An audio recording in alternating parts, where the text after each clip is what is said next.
শুভ জন্মাষ্টমী সকলকে। বৃন্দাবনের গোপাল দাদা প্রায় ৩৫ বছর আছে আমাদের বাড়িতে।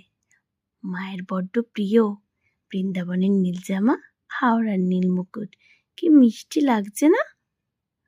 তার সঙ্গে আছে গোপু ভাই দোলনায়, সাথে মদনমোহন মন্দির, গুরুদেব দাদু, ময়ূরের পালক।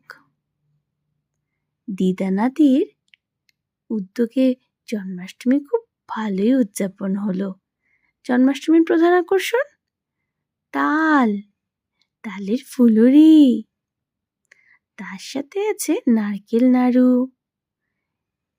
চিড়ের মোয়া, গোপালের প্রিয় ননি, মিছরি, লুচি, সুজি, দই, ফলমূল আদি আরো অনেক কিছু।